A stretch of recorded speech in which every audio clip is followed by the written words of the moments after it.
I started day trading with about $500 in my account, and I'm now a full-time trader with over 10 years of experience. In this video, I'm going to break down the exact steps that I would follow if I was starting fresh and trying to grow a small trading account.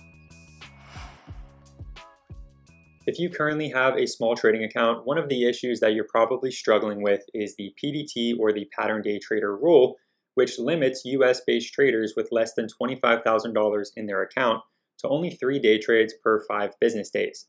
Now, luckily, there are some workarounds that we can look into, and one of them is going to be to potentially open an account with an offshore broker. These offshore brokers, not based in the US, allow US-based traders to trade through them and then bypass the pattern day trader rule. I haven't personally traded with any of these brokers, so I can't vouch for them necessarily, and I have heard that some of them are a little bit sketchy, so I definitely recommend doing some research if this is the route that you want to take. But in my opinion, the better way to go about this would be to open multiple accounts here in the US, and that's going to multiply the number of trades that you have every week, since you're going to have 3 day trades every 5 business days in each of those accounts. Not only that, but it's also going to reduce the risk that you're taking in any given trade, because it's going to have your money split up into these separate accounts and prevent you from going all in. And that leads us to some of the common mistakes that traders do when they're trying to grow a small trading account. The first of those, of course, is going all in on any given trade. Obviously, it's enticing to put all of your money in and have a bigger potential profit, but most traders don't factor in the risk that they're taking with that type of trading. And when you're in a small account and you don't have much to lose, risk management should be your priority. Common mistake number 2 is going to be trading 0 day till expiration options. These option contracts are highly volatile and much more difficult to trade than stocks themselves. If you've traded options before, you might have been in a position where you buy a call option, the stock price goes up, but your call option still somehow loses money. That's because these options are going to lose value over time, especially the closer they are to their expiration.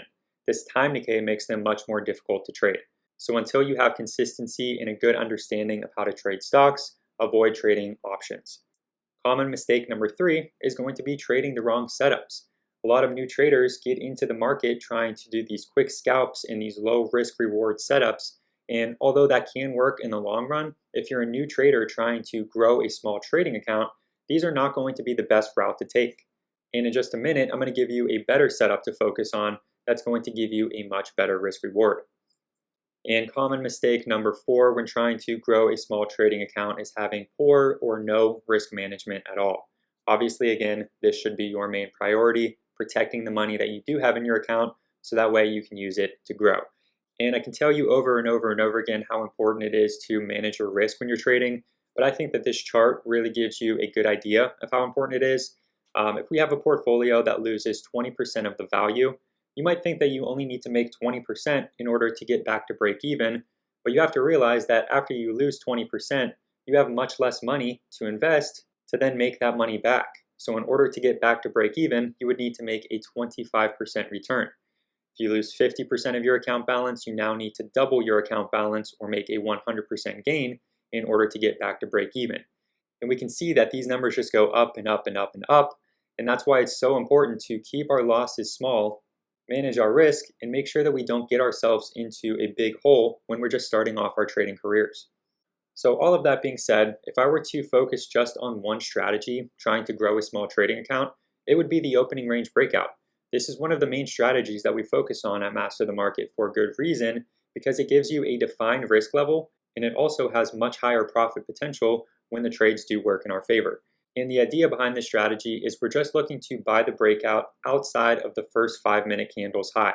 So once the market opens, we have our first 5-minute candle that closes. We're not trading at all within that first 5-minute period. We then are going to look for the breakout, and we want to buy into that breakout to then capitalize on that stock's momentum. The nice thing about this is that it also gives us a clear level to risk off of and a very defined amount of risk by using that opening candle's low as our stop loss price or our risk level. And to give you a real life example of this that we just had over the past week, we can see that RBNE here was a stock that was gapping up in pre-market. We then get our first 5-minute candle, it completely closes, gives us the opening range. We now have our breakout level and our risk level for the trade. So if we were buying into this opening range breakout right at about $1.60, our risk level would be down here at about $1.30. And we can see the stock ended up running all the way up to a high of about 252 only a few hours later, which allowed us to potentially profit around 3 times the amount that we were risking on this trade. Those are the type of setups that you want to look for when you're trying to grow a small trading account, because you can make significantly more than you would lose if the trade moved against you. Now, one thing that a lot of new traders struggle with is when to actually lock in profits in their winning trades. We obviously want to maximize our profits as much as we can, but we don't want to let them turn into a losing trade after already having been a profit. So I would say the best way to go about this concern would be to scale and trail. The idea of scaling and trailing is to take partial profits into strength or high volume spikes, and then use a trailing stop loss or a trailing risk level as the trend progresses to then try to maximize your returns on the remaining shares in your position. Going back to this example with RBNE, if we bought into the opening range breakout and we're taking partial profits into a high volume spike or a parabolic spike, that would be probably somewhere in this area here. We would sell a portion of our position. Now, worst case scenario is the stock falls all the way back down to our risk level, and we would be probably around break even on the trade, if not even still a small win, because we've locked in profits up into the strength. Taking those partial profits also gives us the ability to have a little bit more patience with the remaining part of our position to try to maximize the upside potential. And we would just repeat that process over, taking off some more shares and reducing our risk even further into the next parabolic move or into the next high volume spike. And ultimately, what we would want to do is try to hold some of our shares until we have a clear reversal in the trend. So once this starts breaking down, forming some lower lows, lower highs, that would be a signal that the trend is reversing, and we would want to be out of the rest of our shares at that point in time. But when you scale and trail, it's a lot different than having just a price target that you're automatically selling your full position at, because it does allow you to catch those bigger runs in the market, and you're then able to have those trades where you're making a profit that is multiple times the amount that you were risking in the first place.